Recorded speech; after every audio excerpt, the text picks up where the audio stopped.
Good morning. Good morning. It is official. It is time to get started today.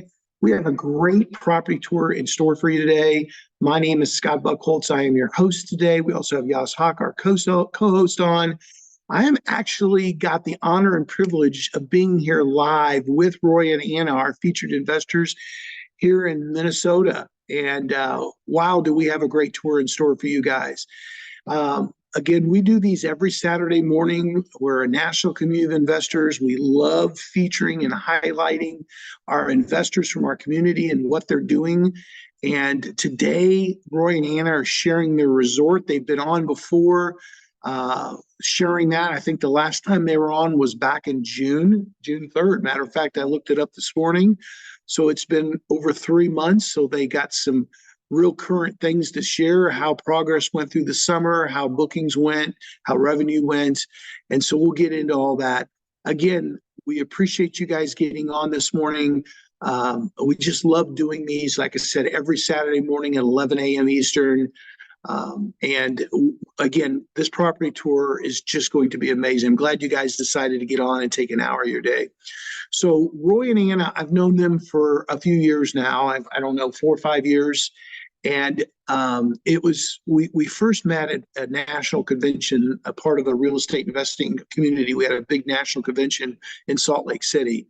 And it's just been amazing, not only getting to know them, but becoming friends with them, sharing with them, collaborating with them, and, just watching their growth and what they've been doing in the real estate business.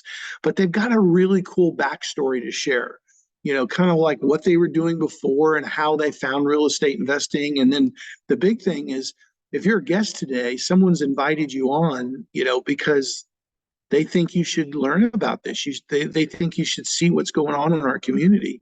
So Roy and Anna somehow found our community, and they're going to share about that too as well. So I'm going to turn it over to them. I will let Anna start first. And again, super excited to be here. It's a beautiful place. Well, thanks, Scott. It's just being able to attend these property tours, learning from other investors that helped us. Roy always had a love for real estate, so I'm going to let him share about that. But my background was I spent many years chasing or working to get my dream job.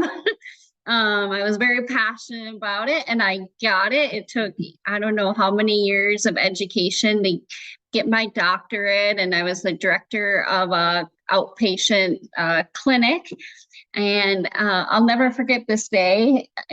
I was out to lunch with a colleague and we'd eaten at an Asian restaurant and we were opening, those fortune cookies, and we ran out of ones to open. So we started making up our own, and out of my mouth came these words that I survive so others can thrive.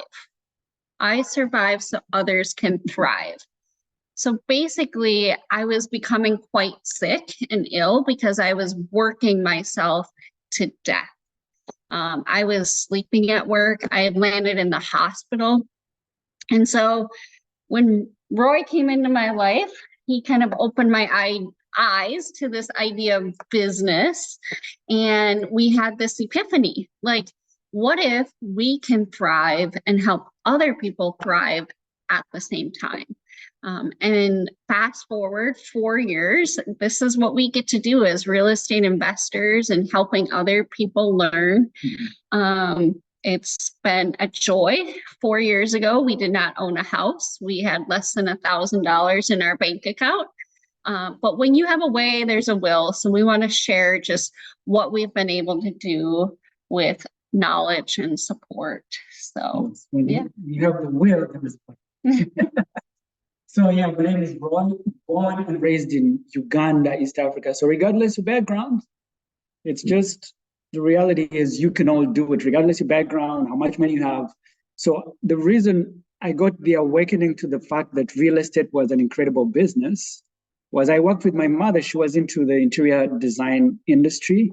And so I went to a bunch of different houses to help my mother, deliver the products or measure for curtains and things like that. So I was like, well, I want to take my mother's business to the next level. How do I do that? Do I also become a seamstress like her? But then I was like, wait, I could become the investor to build these houses, right? So that was my epiphany of like, how do I get into it? But unfortunately, I did not have the structure or support or coaching or pathway to get into it. But I was a journalist by training. Fast forward when I moved to the US, I started trying to figure out, how to get into the business again. Why? Because I was working, I was excited to be in the US, but my paychecks were not really correlating to what I worked for because the taxes were going out and then I had to pay a bunch of interest on my car and all that stuff. So I was like, what am I missing? I'm making a bunch of money, but I'm only keeping a little fraction of it. And so I started again exploring this. I watched podcasts. I bought a bunch of CDs to help me figure out how to invest, but I had no community.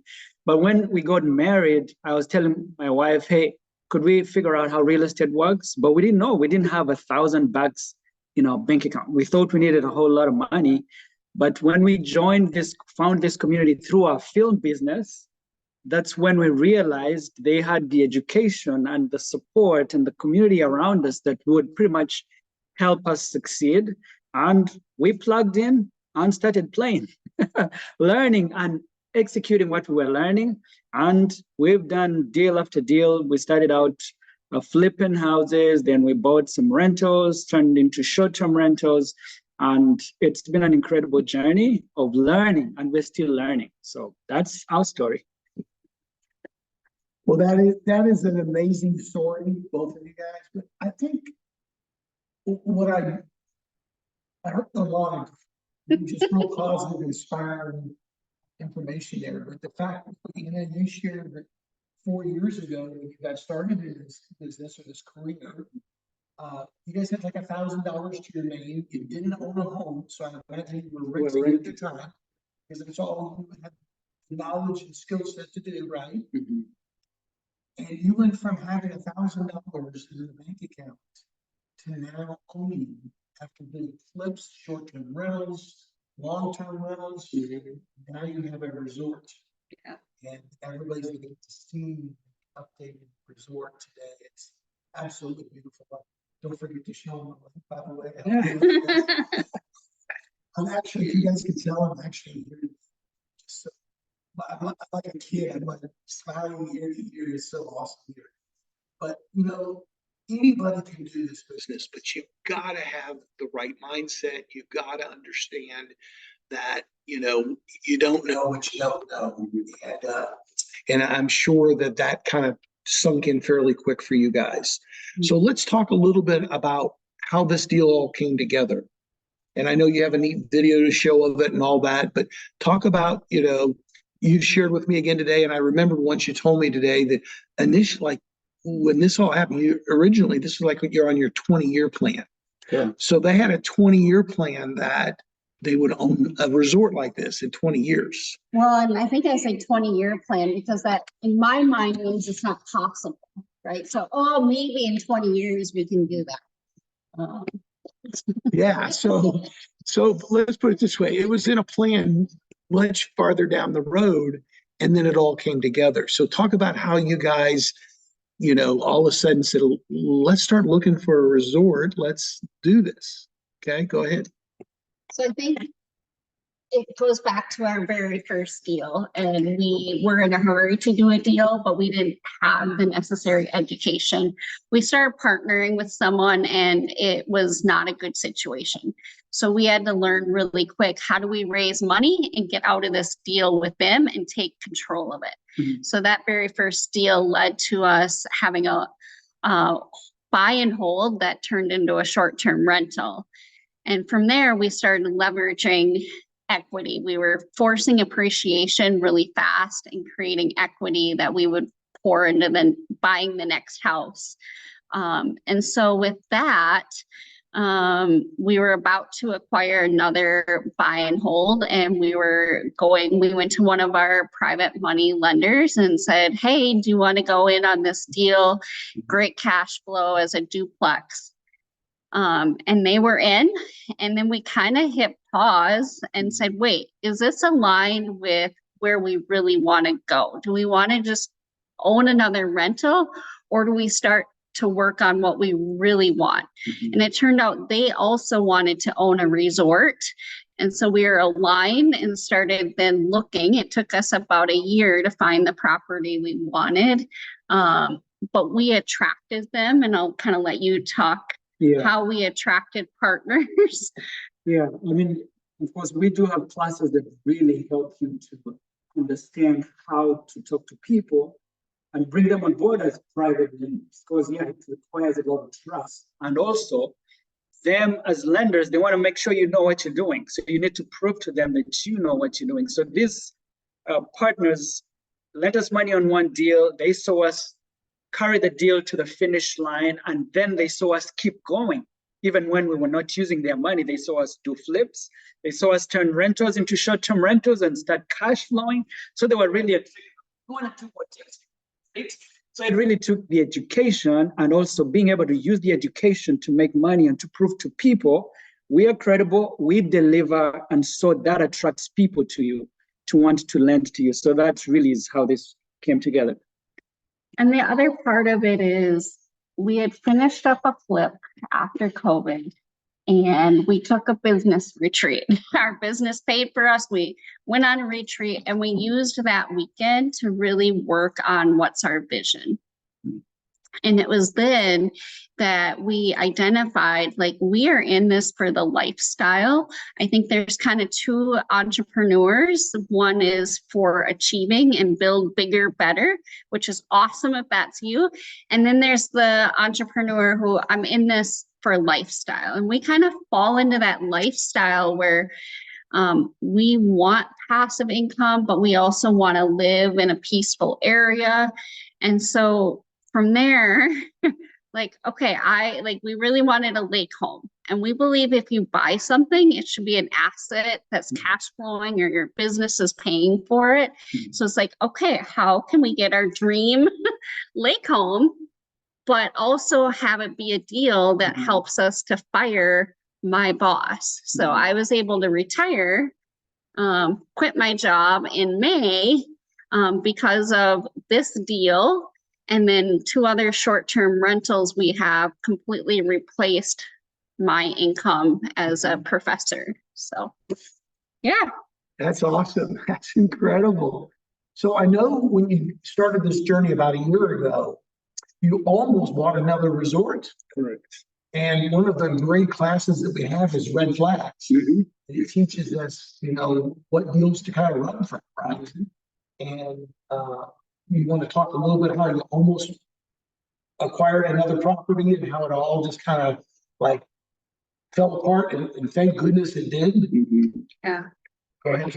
Yeah, I think part of, you have to figure out what you really want. And they say when you're becoming an investor, like, you should have your criteria. What deals do you do? What do you pass up? And what's your 10-year plan? So you can reverse engineer it.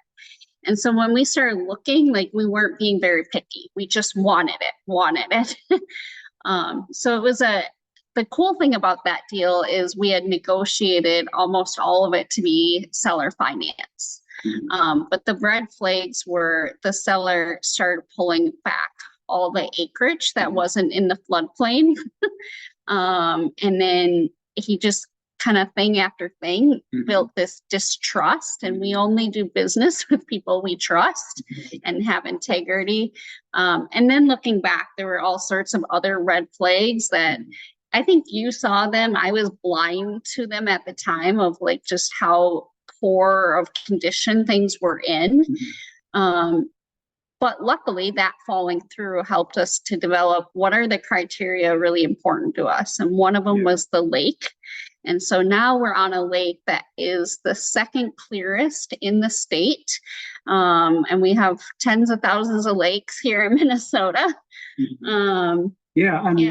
It's really, real estate investing is a team sport. If you're trying to do this on your own, good luck with that.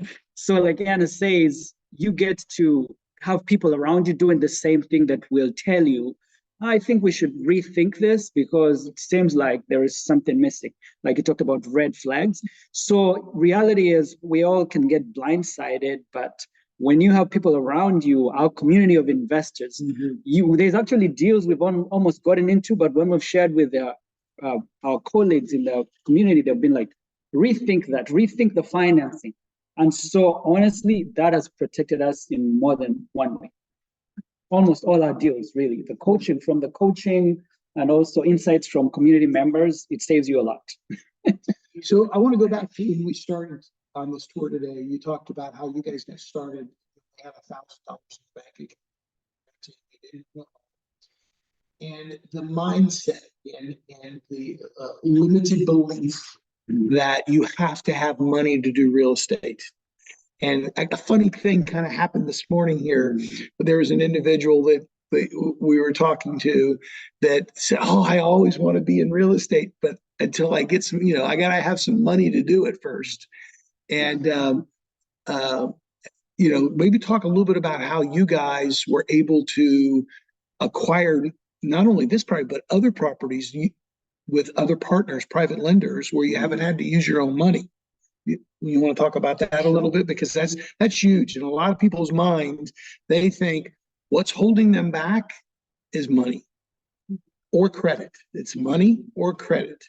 And in reality, it's knowledge and relationships. Absolutely. So you guys want to talk about that? Yeah, and that's huge. That could change your life. So there is more than one currency in life. Most people think, oh, it's money. I need the money. No, you need knowledge, right? There's knowledge, relationships. Money happens to be another one of the currencies, and there is credibility or credit, right? So you could leverage any of those to do a deal. So honestly, we didn't have $1,000. We didn't even know how to come up with a down payment to buy houses, to buy our first property conventionally. But with this education, we realized, wait, there is actually other ways to buy real estate with none of our own money. And that's how we bought our first property after joining this community. We advertised out there, we're looking for property. And then within the community, we figured out, oh, we could put money together this way. There is various ways to fund deals if they make sense, right? So one of the first things is knowing what is a deal that makes sense, that people will be willing to lend to. I'll tell you that finding a deal is harder than finding lenders. There's a whole lot of people around you. If you have the right knowledge and have the art of having the conversation with them to make the deal make sense to them, but also proof, right? Show them the proof that this deal is going to work. Show them the numbers, show them the data. So money just happens to be one tool, but there is a variety of other tools you can leverage to do deals. So Roy, you kind of make that sound real simple. It's really easy. I'm sure there's people out there today listening to this and watching this saying, well, I don't even know how to have that conversation. I don't know how to approach people. Okay. I mean, did you guys know how to do that in the beginning? No, I would say like you're very open-minded, and you grew up with entrepreneur parents and just having to immigrate to this country. Like, I think you have to be open-minded. I grew up, my mom's a nurse, my dad's a teacher, wonderful human beings. But I learned if you want to make money, you have to work really hard, save hard, right? And so I had to overcome a money belief. And I think just attending our masterminds and like every week, right, I'm growing my money mindset. When I see someone raise millions, it's like, okay, we can do that. We have the same classes, right? So I would say we don't reinvent the wheel. We copy, we take a class and they say, this is how you have these conversations. We make a script, we copy it, and then it becomes your own.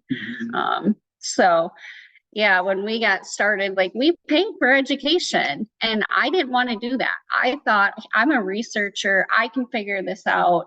I was totally wrong. And thank goodness you were like, well, how long do you want, like, raising money to feel like, I don't know, let's just say it's $20,000. How long do you want $20,000 to be a lot of money? So it was adjusting my mindset and realizing there's trillions of dollars in retirement accounts just waiting to be invested. Well, that's really neat that you shared that, guys. And I know a lot of people on today are super excited to see the resort and the lake. And so you guys were able to structure this deal where a big portion of this is seller financing, correct? So it is no seller finance on this Oh, one. I'm so sorry. We have partners that are 50%. And then so they brought half the money, and then the other half came from a private lender. So yeah, and our partners, like, they're amazing, and we just like we couldn't ask for a better partnership. They had properties they offloaded and had a 1031 exchange, and so they had to buy a property. So yeah.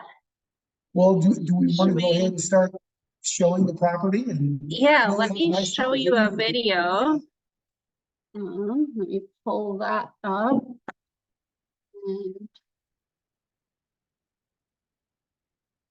so this is a video of, this is the video we saw that was on the MLS. So we found this on the MLS. They had tried to sell it before.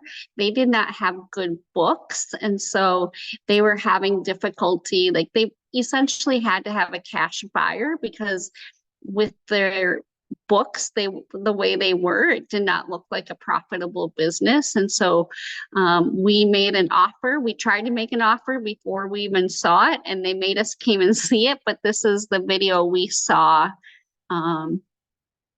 So I'm going to play this.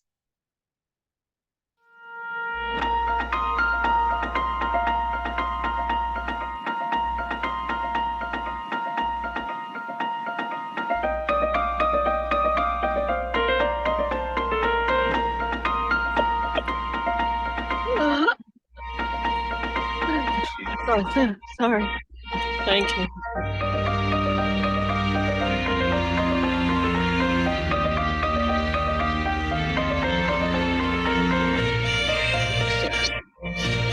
Who was that?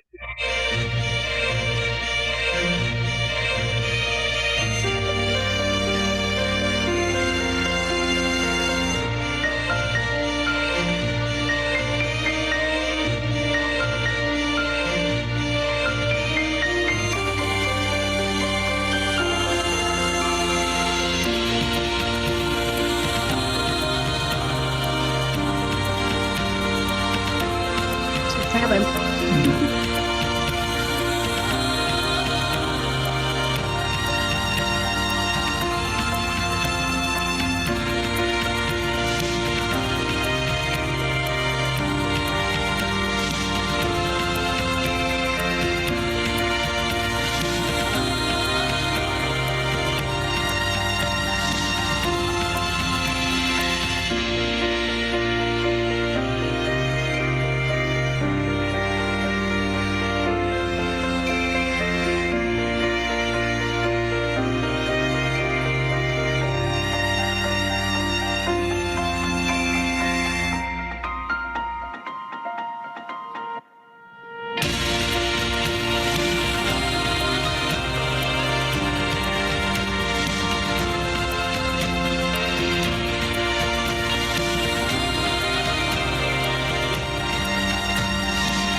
Okay, so I think that gives you a really good overview of the property. It's a lot of shoreline. The cabins all had a really good like foundation. It really, what we did during the rehab was cosmetic work, replacing flooring, countertops, just to kind of update it, bring it out of the 80s into modern, but maintaining kind of the cabin historic feeling. And then, so we renovated the cabins we bought it a year ago and then spent the fall renovating the cabins. And then in the winter, we renovated the house. And so Roy is going to show 2 of the cabins that we renovated. So I'll hand it over to Roy. All right, so this is cabin 4. I will take you straight in to see what it looked like after the renovation. Can you guys hear me okay? Yes. Okay, great. So this is the living room / kitchen area. And all the cabins are right off the water. So that is the cool thing about buying cabins that were grandfathered in. So we did new hardwood flooring with this cabin and new countertops as well, new sinks, new furniture. I'll show you guys the lake. The lake is right down there. So you're almost on the beach. Okay, bathroom, new flooring in the bathroom. I believe we replaced the toilet and just new fixtures. The shower, we didn't have to really do much with that. That was in good condition. So just paint and fixtures. Then we'll go to the bedrooms. So you guys can see, you can tell quite a bit of a difference from what it was before. Like Anna said, updates. Yeah, give it a new feel from what it was before. So that's cabin 4. Gonna do this fast so you guys get a chance to look at the main house as well. So that's pretty much what it looks from a different angle. Kitchen. Okay, then I'll take you out to cabin 5. This is a 2-bedroom cabin, the only 2-bedroom cabin that we rent out. The rest of the cabins are 3 bedrooms. We've had as many as 10 people stay in a cabin, usually about 6 or 8. So this right here is cabin 5. And each cabin has its own unique feel. We had guests come out of here a couple of days ago, so actually yesterday. So we'll just show you the living area. So kitchen, same thing, kitchen, new countertops, new appliances, a few new appliances. Some of them were in good condition, so we kept them. And then you have these couches, which can also pretty much work as twin beds. So you could have some of the kiddos or even adults sleep on those. And so, yeah, new hardwood flooring in this cabin, new rags and all that. And again, right off the water, which is incredibly attractive to vacationers. Okay, so I believe Anna is headed to the main house. I'll show you guys the lake. Very quiet lake. It's mostly private, which is another thing that really people love about this place. You can have your water sports. We have had a lot of guests this past summer, a lot of skiing, you know, water skiing and all kinds of sports. So yeah, people don't have concerns about the lake being too busy. So it's been a very, very attractive feature. And actually the lake came, the resort came with boats as well. So we have 4 fishing boats and a pontoon. We might end up buying a few more pontoons, but yeah, for right now, that has been really another good source of revenue. So And then the other source of revenue has been selling gas. So we have a gas tank, we have and people on the lake stop to buy gas. So yeah, there we go. Do you want me to go to the main house? I am in the house and can give a little tour of the house. Let me reverse my camera. So Or do you want to stop your video? Yeah. Okay, so I am up in the loft. So this is the main area. See if I can get a good view. So that's the owner's lawn out there. So this is a 4-bedroom house. And then there's a sleeping loft. And so we have 3 full-size beds up here. And then each bedroom has a king or a queen. So up here, right, we just did a lot of decorating. That was a lot of our work. In this house and the cabins, we did put all this pine flooring in. This is the master bedroom.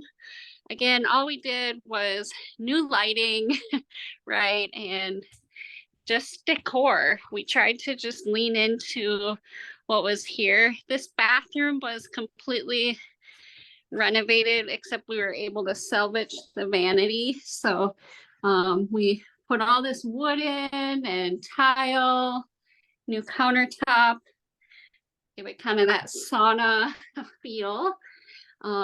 Again, we didn't do more than we had to, but we did want to make it feel like a higher end rental. So we completely redid this fireplace.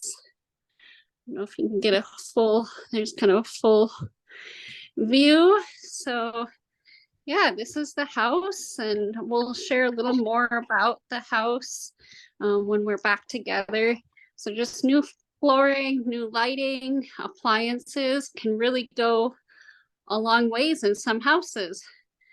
So then on this level, there's 2 master bedrooms, and then this is a bedroom with a queen. There's a total of 3 bathrooms. I'm not going to go in every room just because we have family visiting. This is the basement. There's another bedroom in here with a king bed and another full bathroom there. So that's the overall quick tour of the house. Again, we didn't have to do that much. So this house we rent out for $5,500 a week. And yeah, so I'm gonna go back in the lodge and join Roy and Scott so we can go over a little more about the numbers. What do we rent things for? So I'll turn it over to you, Scott. Well, fantastic. Can you hear me okay? Yes. All right, great. Well, you guys just got to see the quick tour of the resort. I'm actually here right now in Minnesota at the resort for a few days, and I've actually got to have my breakfast this morning out on the pier overlooking the lake. And I almost didn't want to come off the pier. It was so beautiful here. But Roy and Ann are going to share a lot about the different revenue streams. They've kind of already hinted on a few of them. And, again, I go back to the reality of this deal is how they put this together, not using their own money. And they weren't able to just do that overnight. They didn't start, this wasn't their first deal. This is after learning how to build relationships. This is after learning how to have conversations. Anna's going through the lodge here right now behind me and kind of showing this. This will sleep how many? 6 people. 6 people. And this is a little store they have. This is really cool. It's an honor store. So during the summer, it's open and they have all kinds of little things that they can buy that the guests can buy here. They've got a self-serve refrigerators with pop and water and juices and stuff and ice and things like that. And I'll tell you what, we were talking last night over dinner when we got here, and their first year, they already had a ton of pre-bookings, and they'll talk about that. But when they shared with me that they've had individuals that have been coming here year after year for 50 years to this resort, it just blew my mind. So guys, why don't you take it from there?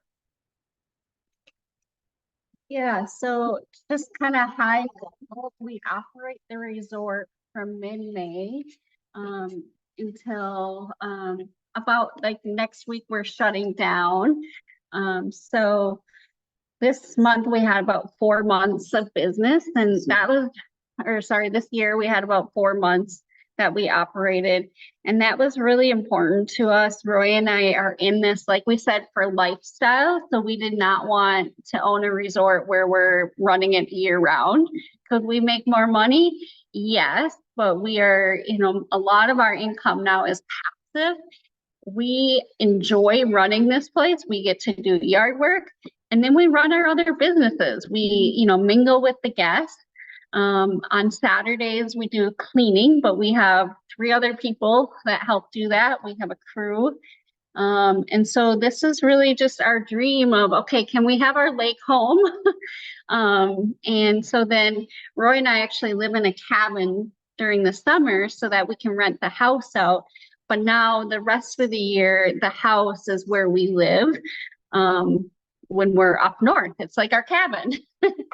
So we rent the cabins out Saturday to Saturday, and they rent for about $2,400 a week for the cabins, and then the house rents for $5,500 a week, and that's year one. We did raise rates, like Scott said. People have been coming for many, many years, so we're gradually increasing those rates because they were under market value for a weekly rental. So Yeah, and as investors, I'll share this with you guys.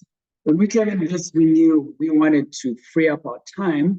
It came with some sacrifices. There is family members that have seen us fix up a house and maybe rent it out. Like, why? How could you do that? We have a game plan. We have a goal we need to achieve, right? We'd much rather somebody pays for our mortgage and gives us cash flow, right? And so that has allowed us to do more.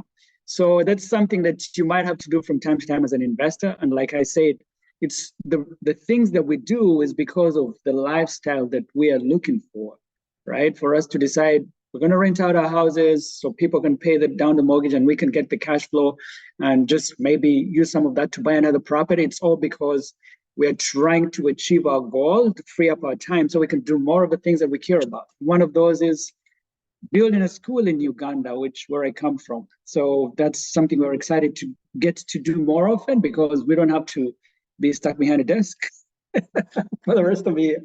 And you have a plane coming up this year. You're going to be month, right, in Uganda. That's awesome.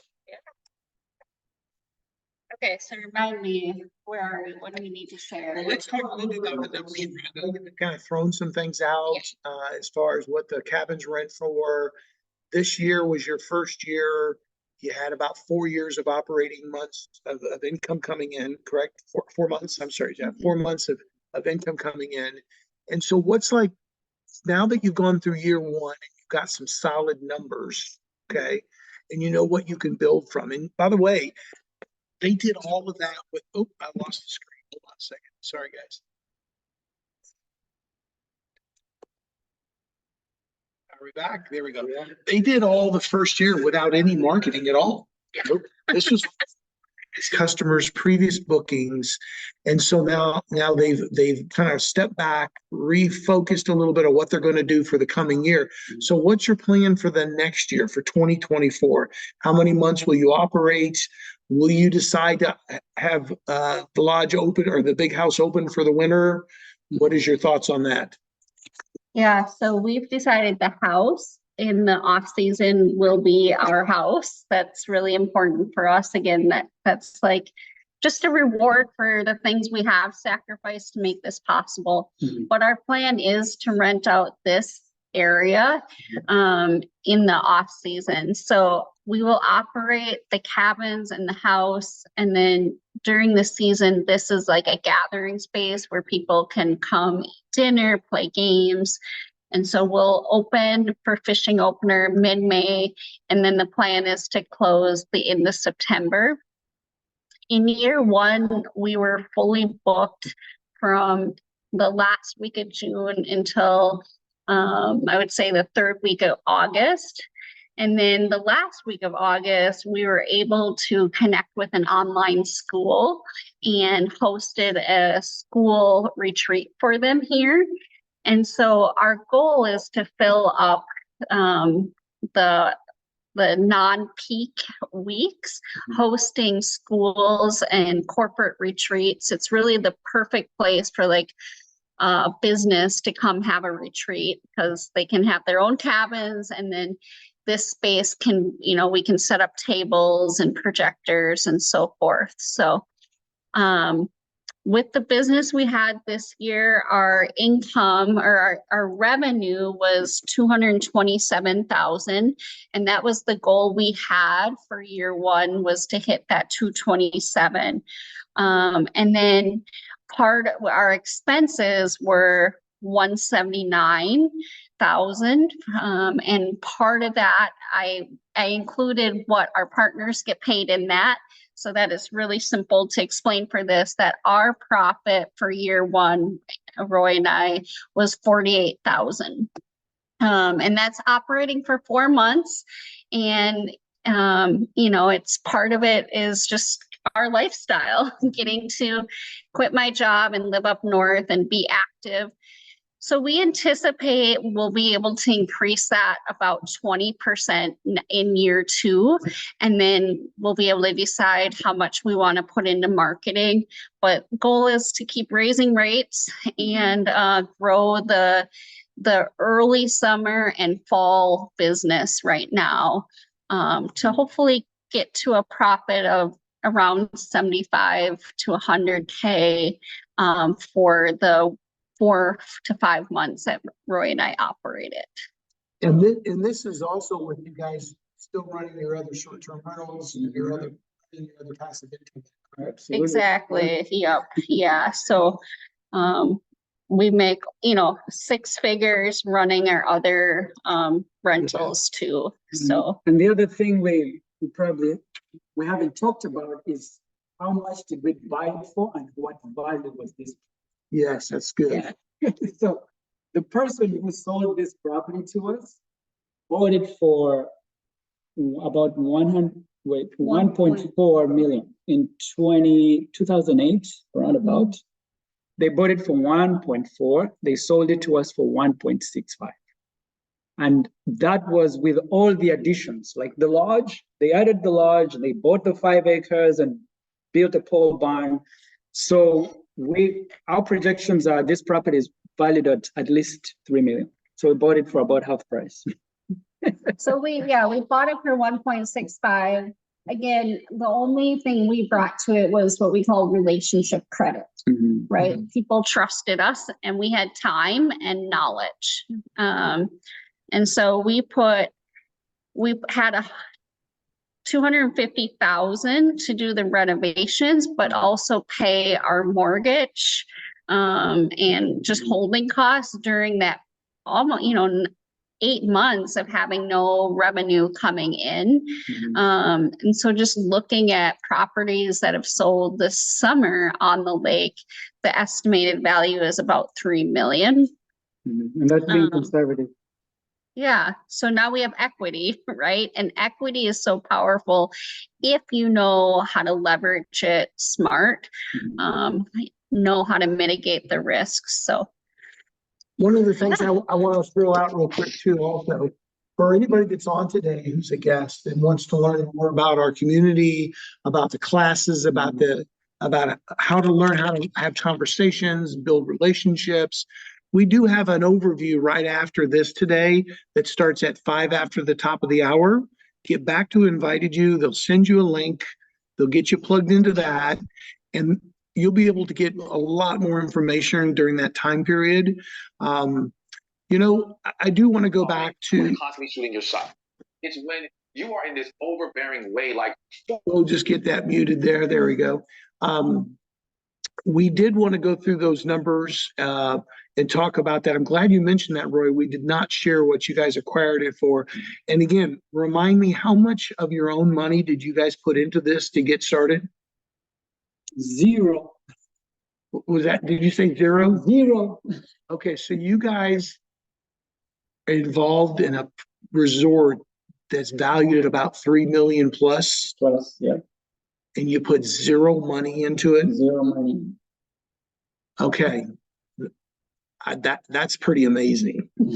Now, again, you guys have put some hard work into this, Yeah, absolutely. but I don't think very many people on here would not be willing to put hard work into this to have something in a year that's worth 3 million plus. So that is an amazing story. Your progress, what you guys have been able to accomplish over the last few years has been amazing. And so as we kind of wrap up today, we always love for the investors who are featured to kind of share a little bit of a summary, kind of like, what would you recommend? What would you like to throw out there for folks that maybe are looking at getting involved in our community? They're looking at becoming real estate investors. Maybe there's people on today that have got a rental property, but they really want to take their business to the next level. Mm-hmm. They maybe have finally come to the realization that it takes more than them to build their business. Investing is a team sport. And so how would you guys like to wrap this up? Who wants to go first here? No. Roy gets the privilege. I mean, really, just overcoming the obstacle. Okay, you don't have money, but can you acquire knowledge? This is a marathon, not a sprint. Oftentimes we find people like, I just want to make a quick buck. That you might make that quick buck and lose all of it.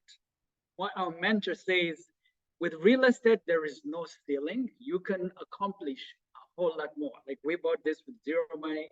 It's over $3 million worth. But because there is no ceiling, there is no floor either with real estate investing.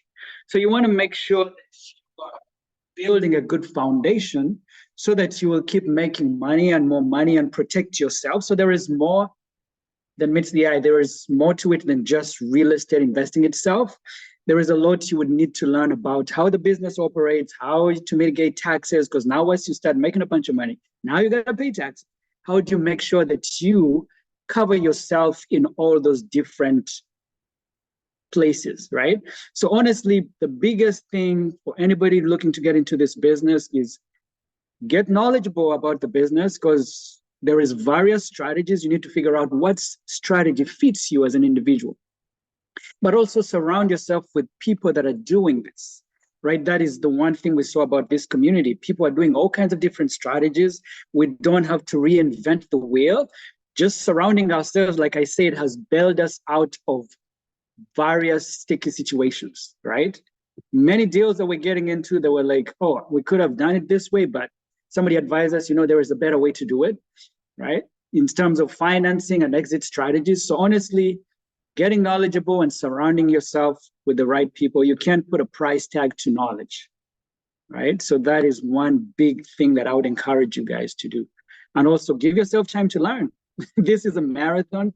It is not a sprint. Okay. We haven't accomplished this in 1 year. This has taken us, it's been a journey that we've taken for the last 4 years, but you see how it's incremental. It's exponential in the way like one deal leads to maybe a couple of deals, and then that leads to like 5 deals.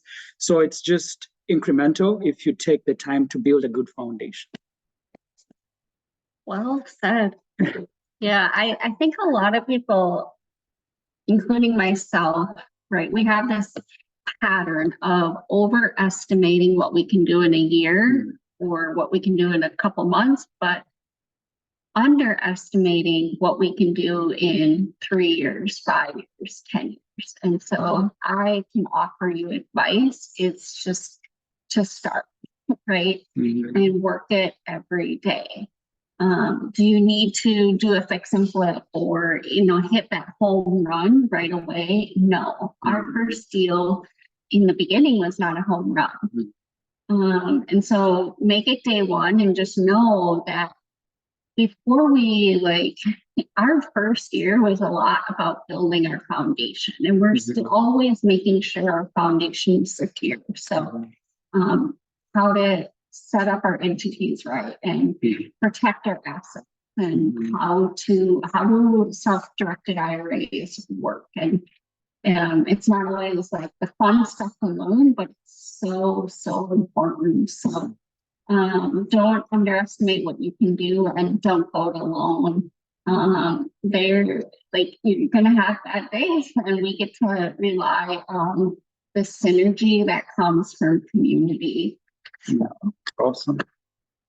Well, guys, you wrap this up really nice. This has been an amazing property tour. I've been so excited for several months knowing that I was coming here and getting to actually see your resort firsthand and spend some time with you guys up here.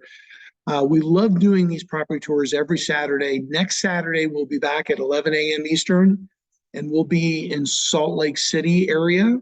And we've got a great property tour there to share with you. So we're looking forward for you guys to coming back. You can bring a guest, bring a family member. But for right now, we're going to wrap things up. Everybody have a great weekend, and we appreciate everybody being on. See you guys, and yeah, reach out to whoever invited you. But yeah, it's been great hanging out and sharing this. Take care. Have a great weekend.